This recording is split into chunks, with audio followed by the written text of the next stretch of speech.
Senator Kaine. Thank you, Mr. Chairman, and thank you to our witnesses today.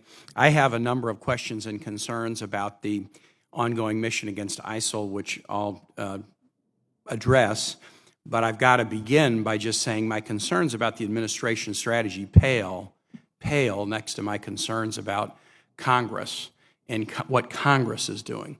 What Congress is supposed to do is to provide a budget to you to defend the nation and win this battle.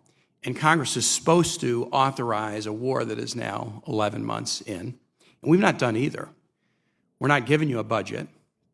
We are using a gimmick, and whether the gimmick is the gimmicks of the past, continuing resolutions, or the current gimmick du jour, which is a use of non-recurring OCO funding, we're not giving you the budget. And we're not doing it because, let's just be blunt, Congress to this point has decided that the budget caps enacted in August of 2011 is a higher national priority than defeating ISIL. And as long as we view that as a higher national priority than defeating ISIL, we're not going to give you the budget that you need. It is my hope, as you testified, Secretary Carter, that we will find a better path, something like a Murray-Ryan budget deal. I know the chair has been significant in speaking out for this as well, but we're not doing what we ought to be doing on the budget side. And we are also not doing what we ought to be doing under Article 1, Section 8, which is declaring war. Tomorrow is the 11th month anniversary of the initiation of the bombing campaign in Sinjar and Erbil. We've spent $3 billion. We've got 3,500 people deployed away from their families, risking their lives.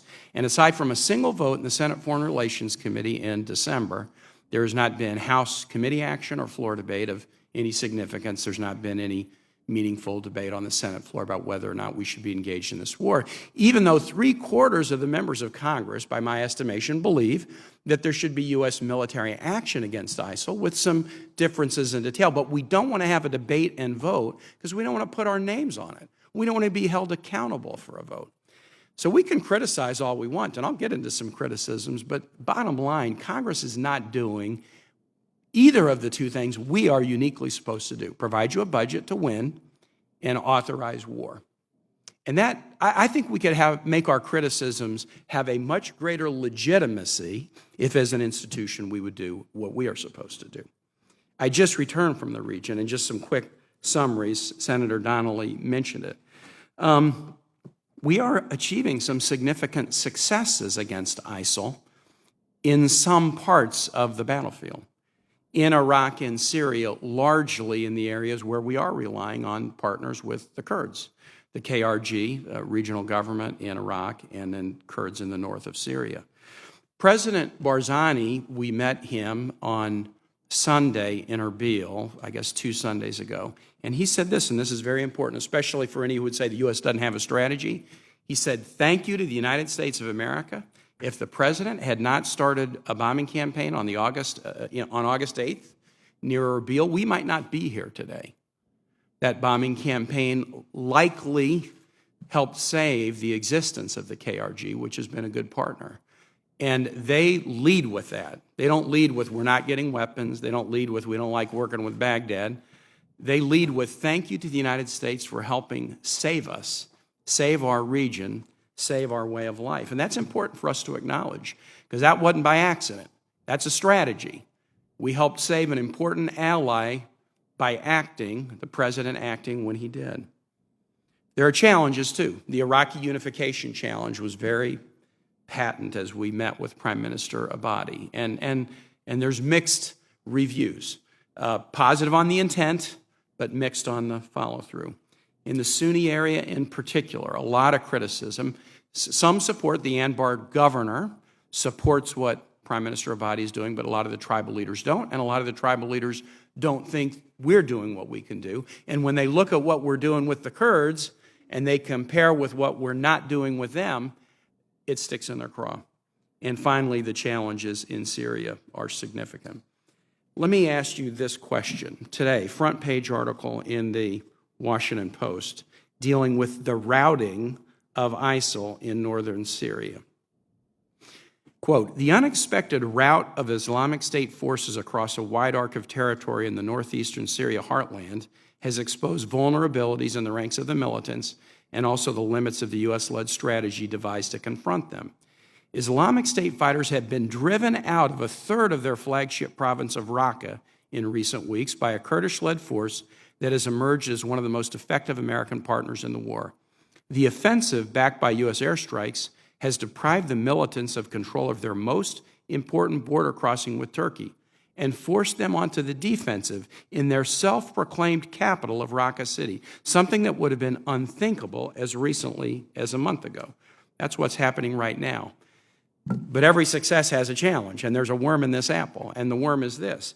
As we have succeeded in our partnership with the Kurds in northern Syria, it's caused grave concern by the Turkish government. It's caused grave concern by a number of the other Sunni forces in Syria that we're partnering with.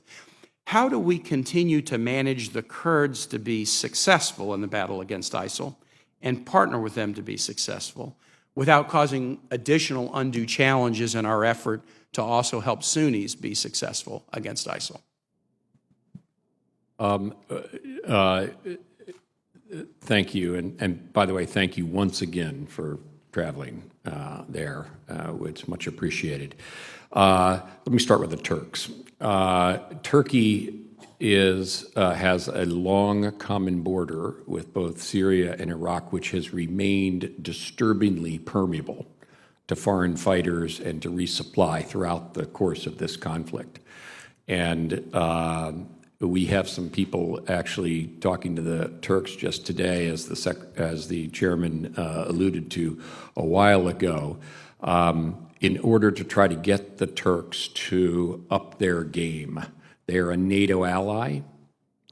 They have a strong stake in things, in stability to their south. I believe they could do more along the border. And so in the meantime, it is true, the Kurds are acting, and because the Kurds are capable of acting, we are supporting them, and that is successful, and it does threaten Raqqa. I think the tension with respect to the Sunnis is best managed in the way that we're hoping Prime Minister Abadi will manage it, namely by letting them each succeed within their own territory, defeat ISIL, and have substantial, his word is decentralization of governance in Iraq that allows them a substantial opportunity to determine their own destiny within the territory that they control. That is what multi-sectarianism in Iraq would mean. As you indicated, it's a lot tougher in Syria, but that's the objective that we have, to have Sunnis. I would like to see the Sunni tribesmen tribal leaders that you met with be as successful as the Kurds are. We would welcome that. That's what we're trying to stimulate in Al-Taqaddum and so forth. And we're willing to do more, as the chairman indicated and I indicated, when we have a capable ground force that we can support the way we did support over the weekend the Kurds in the north with air power.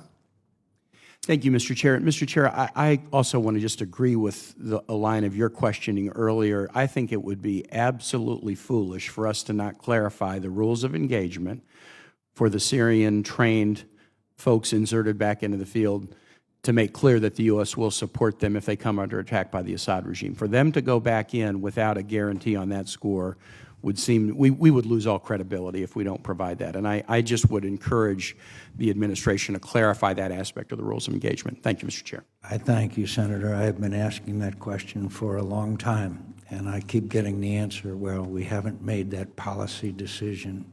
It's shameful. Shameful to send people in and not assure them that we will defend them against attacks by barrel bombs.